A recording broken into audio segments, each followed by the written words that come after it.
Okay, tonight's topic is delusion. Delusion, namely the worst kind of delusion, which is self-delusion.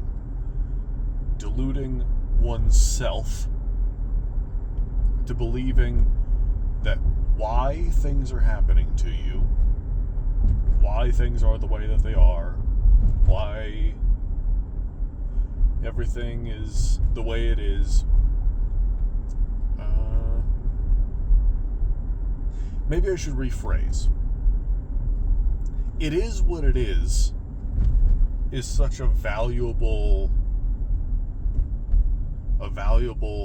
phrase. The reason is because sometimes shit just is the way that it is.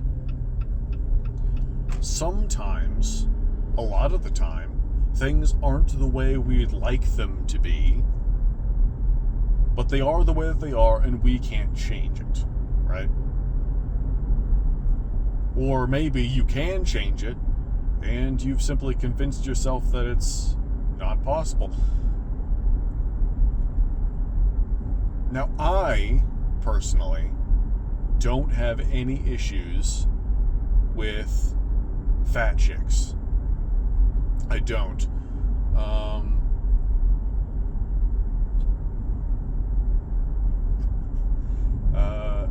If her belly don't jiggle, my dick stays little. That's all there is to it.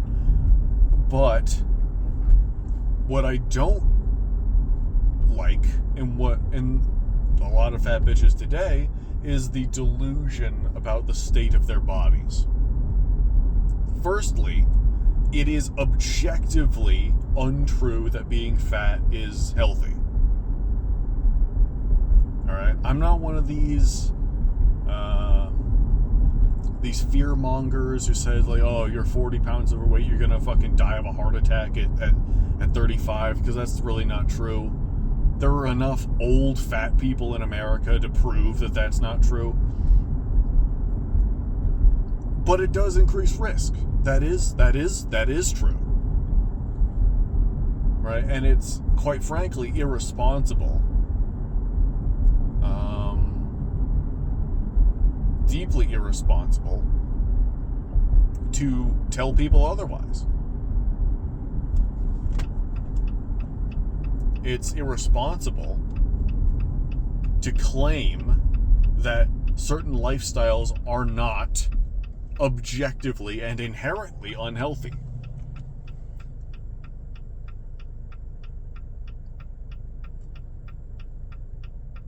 Lately, there's been a lot of, let's say, anti-fat people sentiment.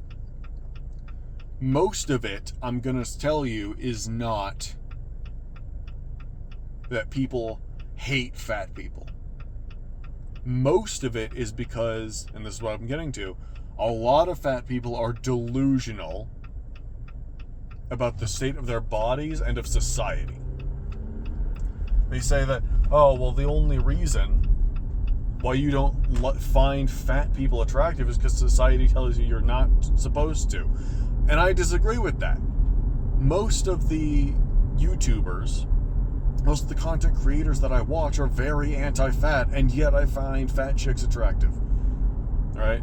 So if collective ideas are what decide who and what we find attractive, I just disagree.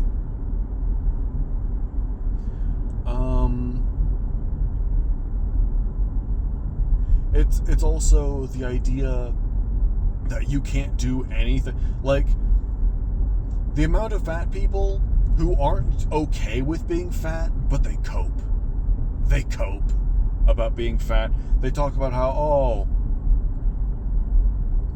well, it doesn't matter, right? I wouldn't be able to lose weight even if I tried, right? I may as well just sit on my ass and fucking eat, cheesecake all day, every day, because I'm just genetically predisposed to being fat. It's like, that's not really true, right? You're delusional, quite frankly. The idea that you can simply trick or like psychologically reprogram people to be attracted to fat chicks is just not true. I've tried to be attracted to thin, athletic women. It doesn't work. It doesn't work. You know, it's better, even if you're not going to do anything about it, it's better to just say it how it is rather than, you know, make up this sort of idealized version of the world that has never and will never exist. Has never existed and will never exist. When you see these fucking guys, right? They talk about, oh, well, and it's not just guys. Frankly, there's quite a lot of women who do it too. The oldest version of, like, incel cope are, like, old cat ladies. Those are, like, the progenitor. But before the idea of inceldom became mainstream, the idea of a woman who was completely alone, no husband, no kids, right? Not even really any friends, who literally spends her entire life in her house surrounded by cats. And the way that they would cope would be like, oh, well, I might not have a husband or any kids, but, well, at least I've got my cats. My cats love me. That's profoundly sad and pathetic. If you want to be completely alone, surrounded by cats, with nobody who gives a fuck about you, right? Then go for it, live that life. The issue is, I know for a fact, most of you motherfuckers don't want to live like that.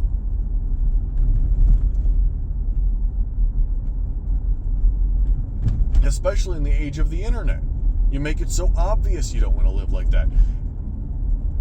Lonely older women who focused on their, like, career throughout their youth, who wasted their youth focusing squarely on their career, and now that they're like 35, 37, have decided, okay, now I'm gonna get married and have a family. It's like, that's not how it works. That's not how it works.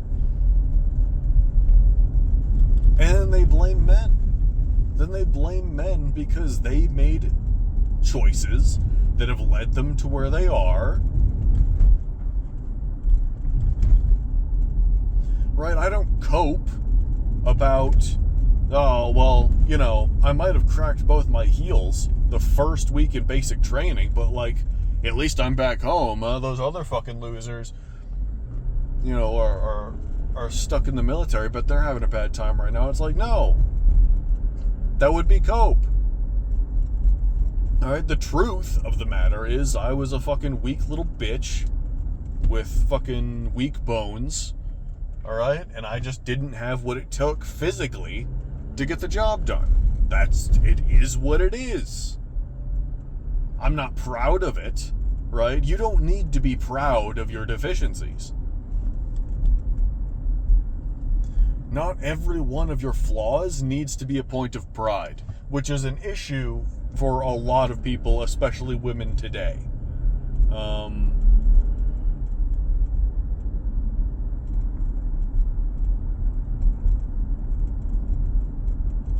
I say mostly women because women on the internet are so malicious.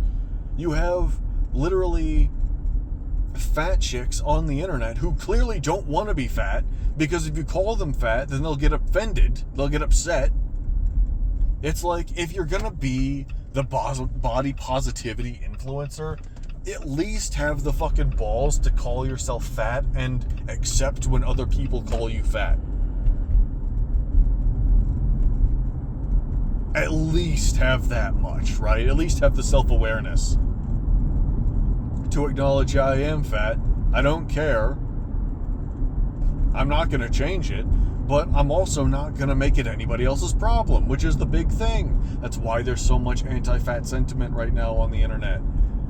Is because body positivity isn't just about feeling good about yourself, it's forcing everybody else to say things that aren't true.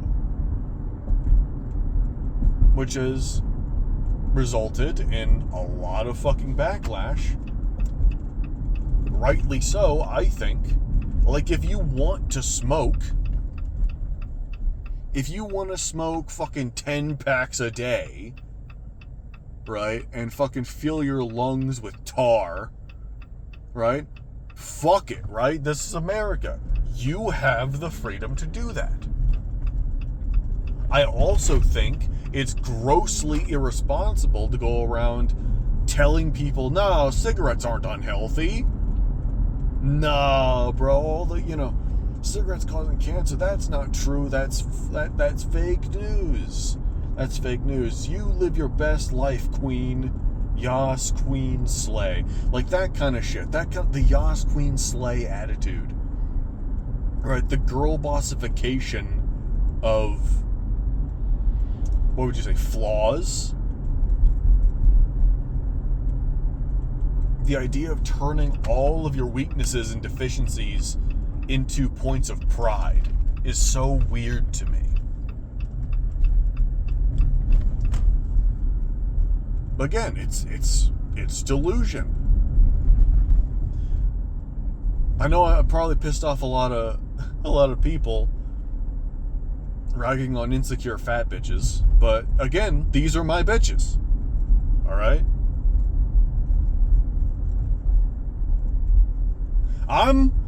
Let me just say this before I continue. I am the most sincere body positivity activist in the world, because I just think fat bitches are fucking hot as fuck.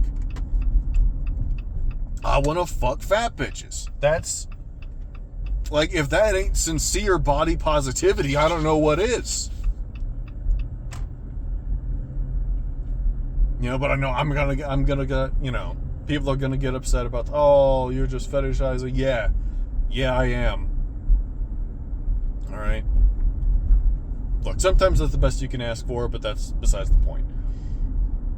Basically, all right, let's flip this around to the other side, right? That's probably been, cheering, yeah, talk shit about the fat bitches. Okay, well, let's flip this around. I think it is delusional for Trump supporters to refuse to acknowledge that the way the Trump administration has handled the Epstein files is objectively sus. For legal purposes, I will not be accusing Donald Trump of any sort of crime here. But I think even if you are a diehard Trump supporter, you should be critical of how he has handled the Epstein files. You should be.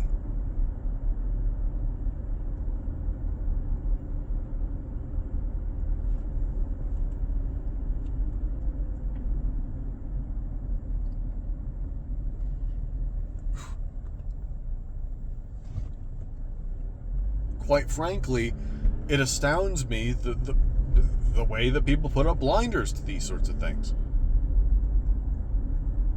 It's like, for years, the same people who voted for Trump have been talking about the deep state, Epstein's Island, all the fuck shit going on the island, but all of a sudden now that the Trump administration is the ones saying, oh, that's fake news, all of a sudden you're just gonna take the government's word for it? What the fuck is that? Now, there have been people like, Nick Fuentes and Alex Jones who have been very critical of the way that the Trump administration has handled the Epstein files, which is, I hope this goes without saying, I don't really agree with a lot of the things that Alex Jones and Nick Fuentes say, but this is a point where I think this is a Nick Alex W right here. Acknowledging that the way that the Trump administration has handled the Epstein files is fishy. if he's not in the files, it makes it even more strange. If it's true that Trump wasn't on the island, then it just makes it even stranger that the administration is refusing to release the files.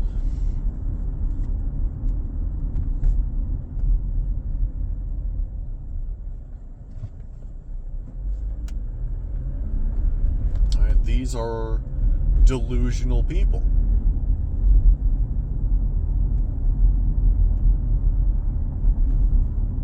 The shoe is on the other foot. The ball is in their court. That's why I didn't vote for Trump. I didn't vote for Trump because I recognized, well, the Epstein connection is pretty fucking damning. All right. Again, legal purposes, not accusing the president of any legal wrongdoing. But that doesn't change the facts of the situation. I think it's also delusional for former Trump supporters to criticize the way that he's deporting illegals. You have people like Joe Rogan coming out and saying that they didn't vote for this. Yes, you did. What are you talking about? Yes, you did. This was like the centerpiece of the entire campaign, was deport illegals. This was like one of the biggest things, is secure the border, deport illegals. What are you talking about? You didn't vote for this. I think it is not just delusion on their part, it is also cowardice. It is cowardice to refuse to accept responsibility for the effects of you voting for people. It's like Californians somehow blaming Donald Trump for the wildfires.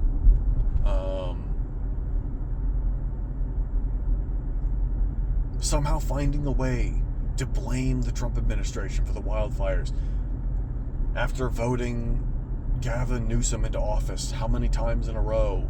All these fucking blue-tard politicians you guys voted into office who did everything possible to make the situation worse.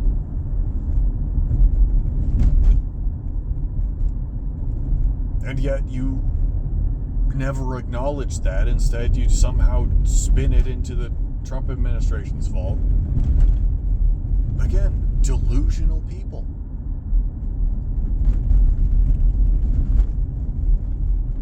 It's really easy to delude yourself into always thinking you're the good guy. Now, I disagree with the idea. I think it's also delusional to say that every person is the hero of their own story. I think that in and of itself is delusion. It's very comforting to imagine, to assume everybody, even people who are doing bad things, believe that they're doing something right, believe that they're doing something good. But the fact of the matter is, that's just not true. Ted Bundy, right, didn't, murder, among other things, all those women out of some sense of right and wrong. He did it because he was a sick fuck who wanted to fucking kill, among other things that I won't get into, but because it's difficult for a lot of people to rationalize or to accept that there is bottomless, sort of infinite potential for evil in every human heart. People want to believe that everybody is either only good or only bad. There are good people and there are bad people, end of story. You read a book like Ordinary Men and you realize that's just not the case. Every good person has the potential to turn evil if given the chance. There is bottomless potential for evil in every human heart. And the most dangerous delusion is being incapable of seeing the darkness in one's own heart. not just the idea of, no, there are people who are good and there are people who are bad and that's the end of story, but rather that the best sort of example of this, I think, was Old Peterson. Old Peterson, the goat. New Peterson, not so much. Old Peterson was the goat.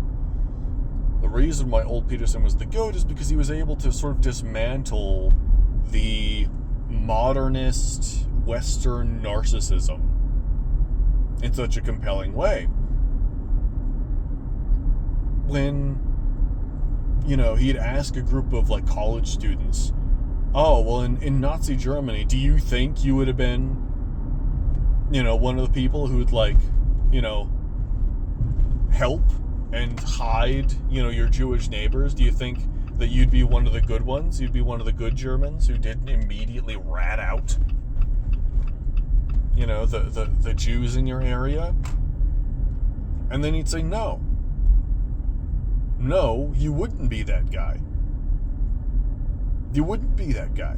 You would immediately be one of the people who would rat out your fucking Jewish neighbors and be like, hey, come wrangle these guys up. You would.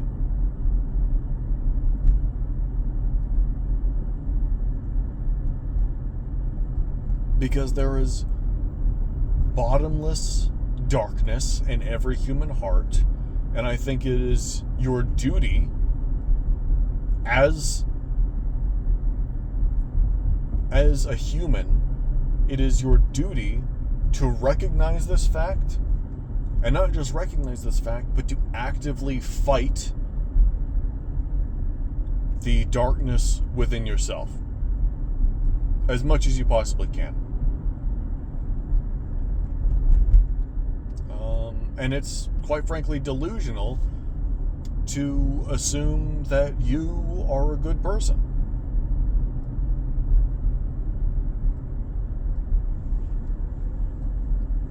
There's an idea that I've seen floating around on certain circles online, which I think is very dangerous, and I don't really like it when I hear it. I can understand why people would say it or believe it, but I don't much like it. It's the idea, no, it's okay, guys, I only bully the bullies. I'm only a bully to other bullies.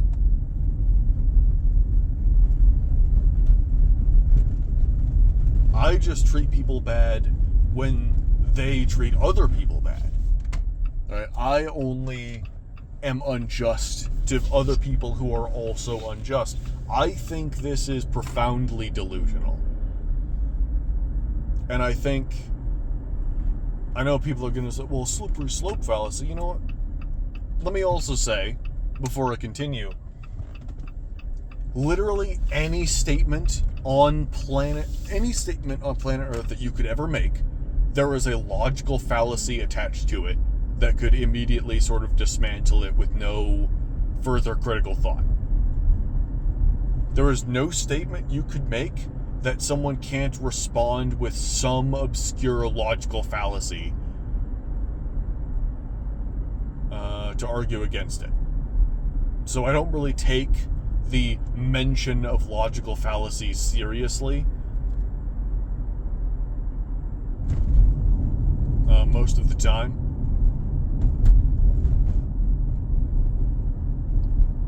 But regardless, I think the idea that, well, it's okay when I do it because I only bully bullies is profoundly delusional and dangerous,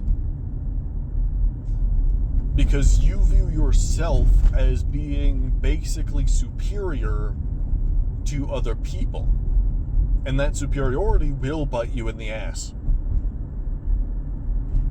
This idea that you're somehow some kind of moral crusader,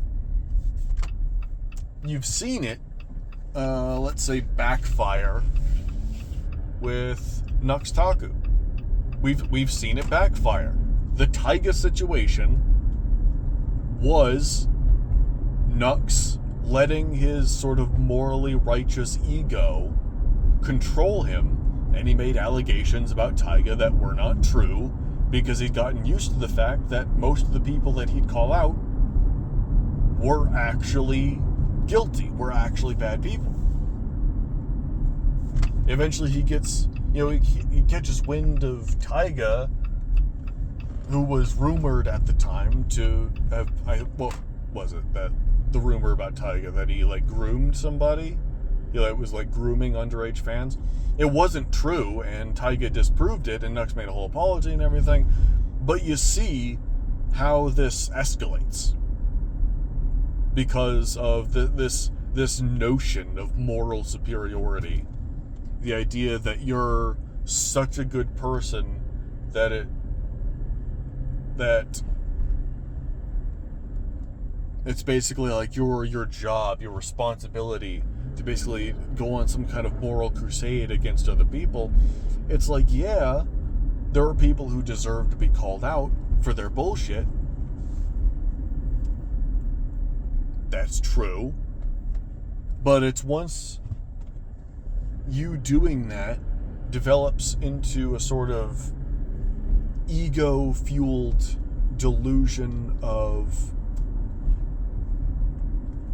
well, anybody I talk shit about deserves it because I only talk shit about people who deserve it. Right? I only bully bullies. If I'm bullying them, it means that they are a bully. It means that they're a bad person, so I get to be a bad person to them.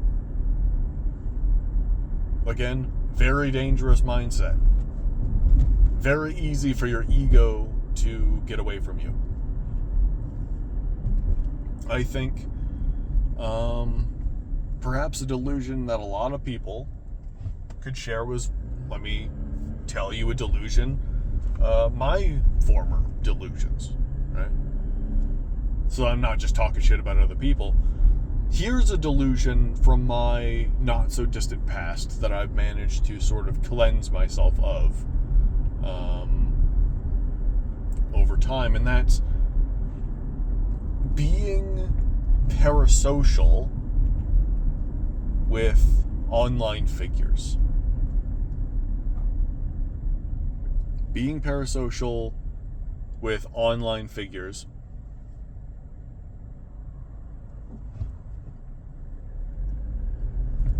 I used to watch a lot of, let's say, lewd VTubers, gooner VTubers.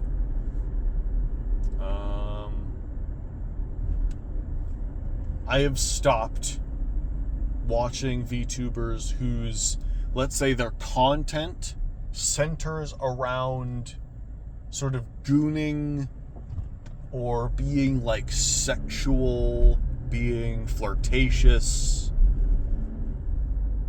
sort of flirtatiously teasing their audience, because I realized in myself that I was getting very sort of emotionally attached to these figures. After so many, I've been able to cleanse myself of this parasocialism by first off recognizing that it's there, which is the first step to overcoming any of your fucking problems, is recognizing, well, I got a fucking problem.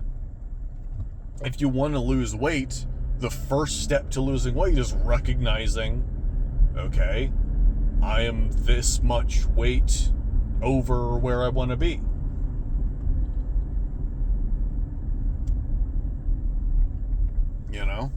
So I recognized the VTubers that I was parasocial with, or at least getting parasocial with, and I stopped watching them.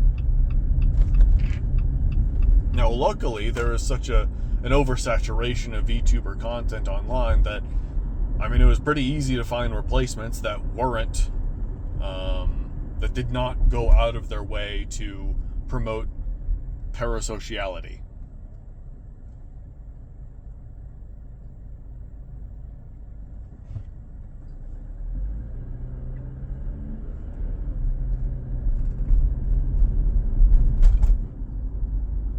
I think the healthiest mindset you can have when watching YouTubers or streamers or whatever is to assume the person on the other end is a terrible person.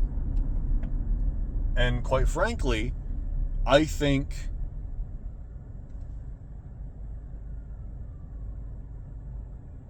an ambulance.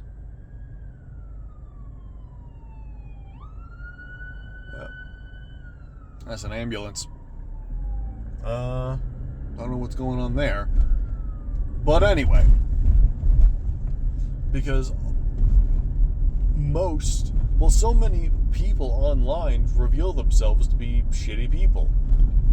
Particularly the ones who've cultivated a community or a vibe of themselves, sort of, let's say, predicated on the idea of them being like super, wholesome and whatnot.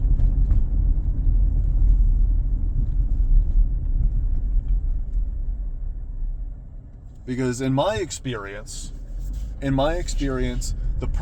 people who are the most vocal about their virtue are also the people who are the most guilty of sin, let's say.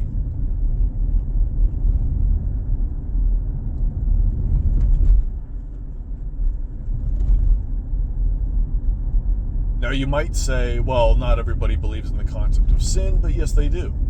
Yes they do. This is a topic for another day, but suffice it to say, every human on planet Earth is religious, even if they don't recognize it. The same instinct that causes, let's say, Christians to worship Yahweh and to follow the Ten Commandments and to basically live their lives in according to what the Christian God tells them to live their lives with, is the same instinct that causes, progressives to get, let's say, outraged at racists, or even the hint of racism, right? To the progressive, racism is a sin. Prejudice is sinful to the progressives. But that's a topic for another day.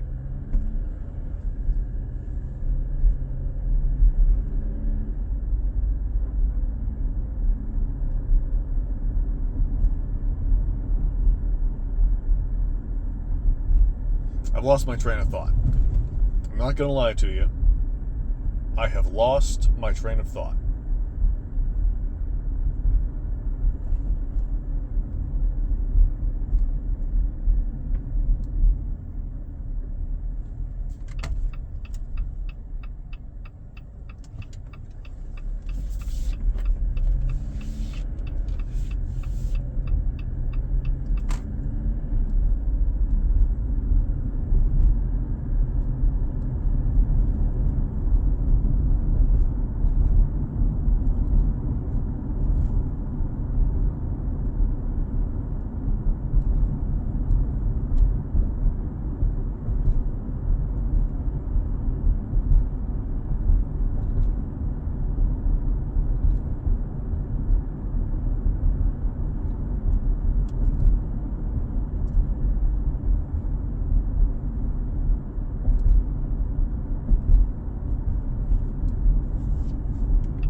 I know I was saying that, pointing out, rather, that it's usually the people who are most convinced of their own virtue who have, let's say, the most egregious demons behind the scenes. And so oftentimes it is, let's say,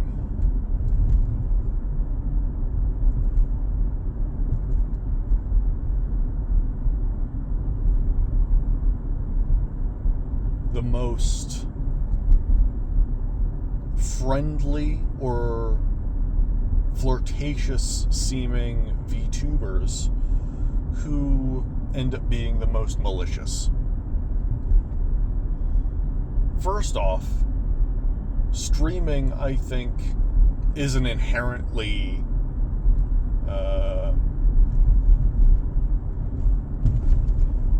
vain and egotistical and egocentric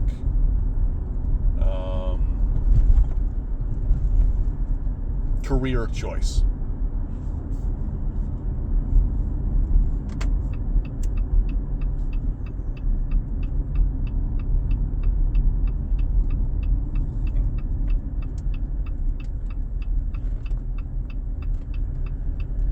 To accrue an audience who are borderline obsessed with you and basically worship the ground that you walk on is inherently prideful and vain and egotistical. And so to assume that any streamer, especially VTubers,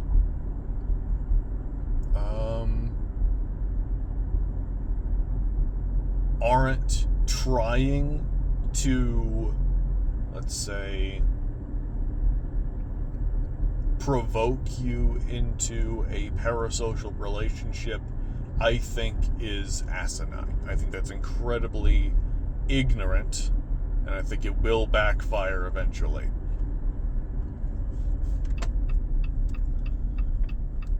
I was watching a clip of Sarway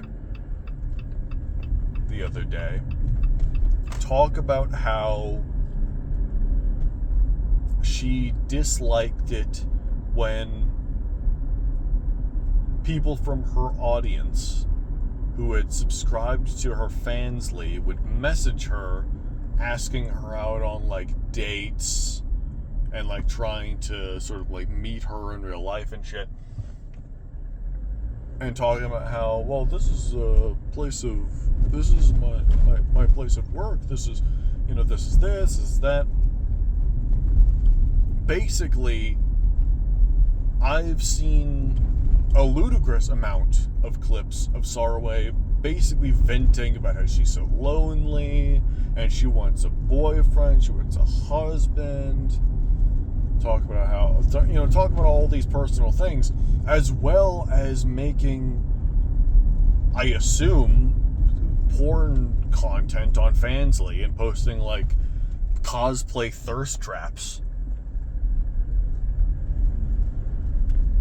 and all that shit. It's like, what the fuck what kind of audience do you think you're building? Do you think you're attracting normal people? No. You're attracting parasocial losers. That's the kind of audience that you have engineered for yourself, because on stream you vent about your frustrations in your love life, and then you get sort of, lonely men hooked on your porn content. But obviously they also watch your streams where, again, you vent about your barren love life. What do you think is going to happen? I think it's quite frankly delusional to assume that you're gonna attract normal people into your audience. It's also, quite frankly, by the way, before you think I'm defending these guys, it's delusional to think that any woman wants you if you're the kind of guy paying for like VTuber porn on Fansly. Alright? Do you think Sarway would be attracted to the kind of man who pays for her fansly content? No, obviously not. The very fact that you're on Fansly, jorking your fucking peanuts to VTuber porn on Fansly basically already disqualifies you from having any chance.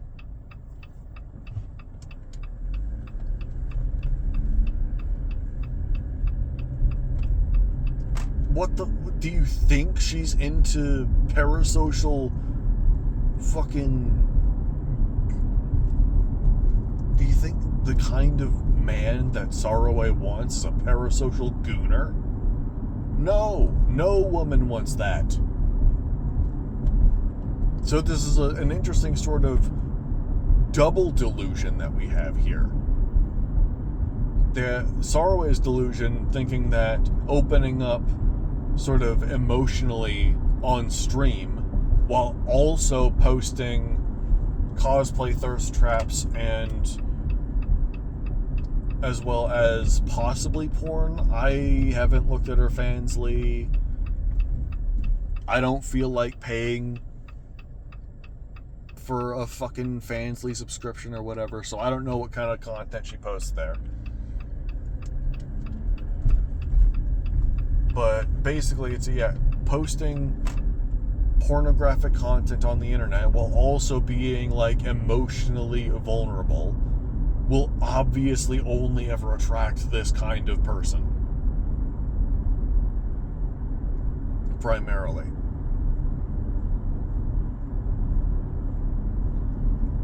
Right? Here's an extension of that, which is any woman on the internet who talks about how she wants a nerdy boyfriend. I know you've seen these bitches around. I know you've seen these bitches. They're everywhere. Alright? They talk about how they want a shy, nerdy, introverted boyfriend. I'm here to tell you, they're either bullshitting you, and 9 out of times that is the case. 9 out of 10 times, if you check their links, you will see an OnlyFans link or a Fansly link. Right? They know that shy, introverted, nerdy guys are pretty easy pickings when it comes to getting them parasocially attached to you. So you talk about, how much you want one of them, and then you just so happen to have a fucking OF page. Right? I see through you. You're completely transparent. Alright? And quite frankly, it's borderline predatory. It's borderline predatory behavior. Basically preying on usually pretty emotionally vulnerable and despondent men, and getting them to sub to your OF.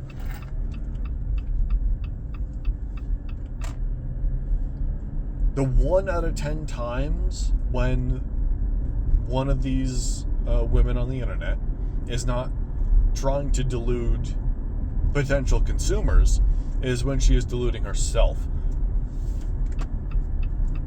Which is, so this is a completely different thing. These women who do think they want a shy, nerdy, introverted boyfriend basically saw Henry Cavill talking about the custodies on like Jimmy Kimmel or whatever, and went, this is what nerds are like? I need me one of them. It's like, no, you just want Henry Cavill. Alright? You just want Henry Cavill.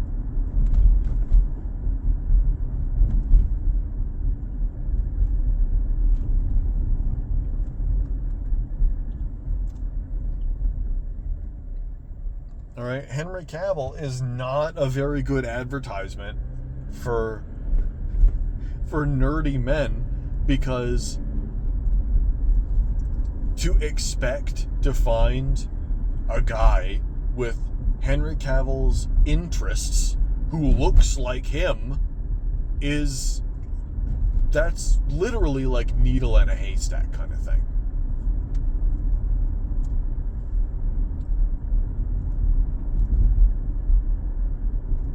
All right. So basically, right, do not, under any circumstances, get parasocially attached to people online. They will only ever let you down and disappoint you. It's going to be bad. It's going to be bad. It always turns out bad. All right, that's what I'm saying. Especially if they are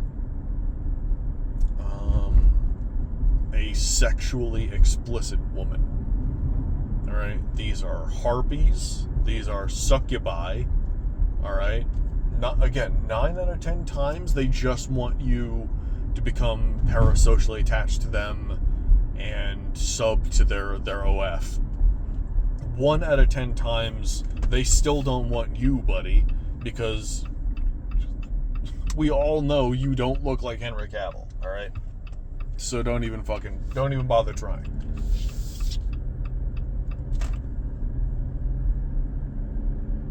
So, yeah. Try not to kill yourself.